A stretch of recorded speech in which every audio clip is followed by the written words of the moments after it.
Weekend. It's an honor to be here. You know, I spent it here in New York. I enjoyed it. Stephen, it was great to get a call back from you to talk with you on your show again. That's right, and that's what we have to do. And I'll get back to you in just a second, Tori, because I definitely want to get your take on a couple of matters because I think it's apropos that I have you here with me. I have to get started with this subject because we all know that anytime you mention Skip Bayless, most folks want to hear what I have to say. And that's where we're going to get started because it's sports media news, which makes it apropos. And it involves a recent lawsuit filed against Fox Sports, and several people, including my buddy Skip Bayless, my former colleague at ESPN. The suit filed by a woman named Nashin Faraji, a former hairstylist for the company, cites several instances of workplace misconduct, okay?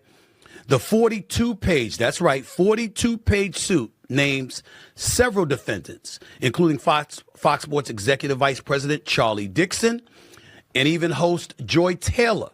Faraji alleges Dixon grabbed her buttocks at a birthday party, and when she relayed the encounter to Taylor, the Fox host allegedly told her to, quote, get over it, end quote. As for Skip Bayless, Faraji says he touched her inappropriately and propositioned her for sex, offering her $1.5 million, end quote. I'll get to Tori and her thoughts on for a second. First things first, let me tell you why I had to cover this. Number one, it's news. Number two, I was just on the air a few weeks ago and took some heat for the fact that I pointed out that I've been friends with Jay-Z for 25 years. And I know nothing about what happened, no intimate details. Certainly can't be irresponsible and not try to interfere with a legal matter, a lawsuit. But in the same breath, I didn't think it was a crime to point out that the person that I've known for 25 years, I've never seen somebody that would be capable of that, with that meaning that person that I was around for 25 years. The same applies to Skip Bayless. Now, I don't know what happened. I don't work at Fox. I worked at Fox from 2001 to 2003. I haven't been there. I haven't been in that building in over 20 years. I don't know any details or anything like that. And I'm not here to castigate Ms. Faraji or anybody else. I don't know Charlie Dixon that well, even though he used to work at ESPN. I don't know Joy Taylor that well, even though she and I have interacted with one another on several occasions throughout her career, and I find her to be a consummate professional, very good at what she does, very capable, very knowledgeable about the world of sports and what have you. I also know that she's big on women empowerment, so it's hard to imagine her saying get over it. But again, I don't know. But we all know that when you see Stephen A. Smith with a subject like this and the name involves Skip Bayless, that's what you want to know about. And here's what I would tell you. I don't know what happened. But just like I said, I've known Jay-Z for 25 years. I can't imagine that. I've known Skip for just as long. I can't imagine it. I can't imagine it. Especially when they brought up the $1.5 million. The Skip Bayless I know has a hard time giving away $15. He's one of the cheapest people I know. That's just me. But that doesn't mean that I have any inside knowledge about any of this. I don't, and I'm not going to get involved.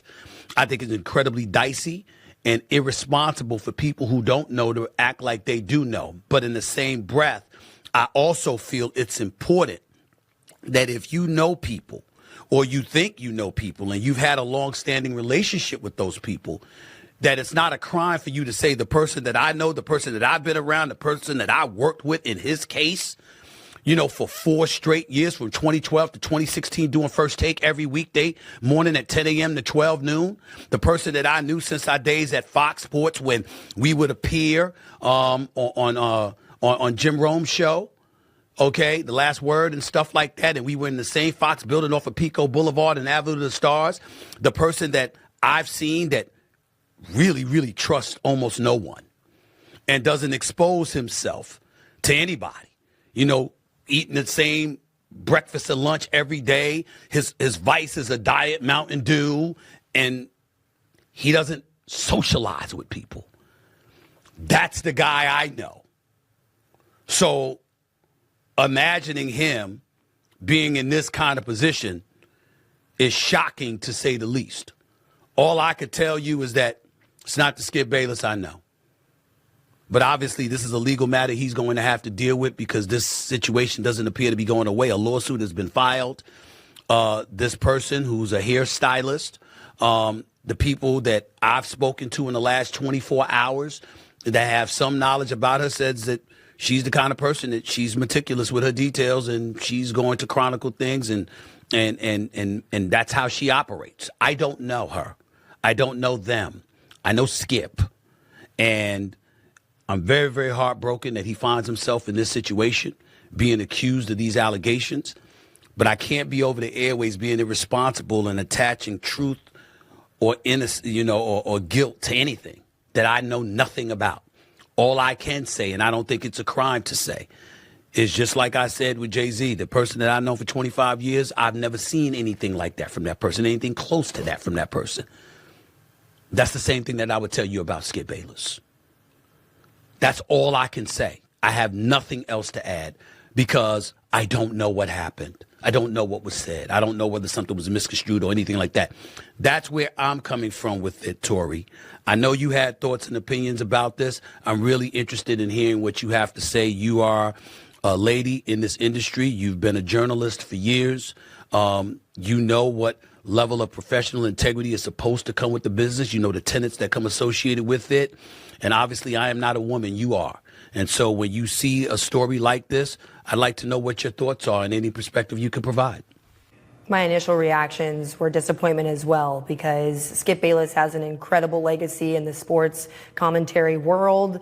You worked alongside him. Everybody knows Skip Bayless, and it was disappointing to know that his name was going to be, when you Google his name today, this is the lawsuit that's going to pop up, and this may pop up for several weeks now. So you can't get away from something like this once it's in writing. Now, this is a civil matter, and anytime you're reading a 40-page document like this, when I read through it, initially, you have to be unbiased when you're listening to these allegations, but you have to remember that this is simply that, allegations. And this is going to be an issue that's going to be talked about for several weeks. But initially, I was disappointed to see Skip's name in this, as well as Ms. Faraji. As a woman, I can tell you that whenever you hear about your colleagues or anyone going through this, you're hurt for them, and based off her allegations in this civil lawsuit, she says that she spoke to several people about trying to talk about some of the things that she was allegedly exposed to, and she was told to be quiet, and that if you want to keep your job as a single mother, you need to let this go. And it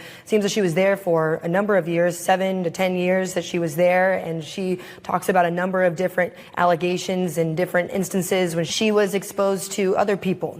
She mentioned Charlie Dixon, executive vice president. She mentioned that she was allegedly at a bar where, her back was groped, etc. So there's a number of different allegations as you comb through this suit that are alarming. And then the silencing behavior that allegedly took place. And unfortunately, Stephen, in this world that we live in, it's one of the reasons why I left the sports industry initially, because I felt like people were flirting with me and not taking my perspective or my preparation seriously when I would show up to interview them, because it's hard to get past your looks. And as you saw, she's an absolutely beautiful woman, So that's it's the unfortunate reality that the sports world is that world. But it's not just in sports, it's in news too. So, yeah. I got a couple of questions to throw your way because I'm very interested and intrigued by a couple of things that you said. Number one, you talked about departing from the sports industry for a while because the way folks approached you. It's one thing for folks to, and I'm not saying it's appropriate, please don't get me wrong,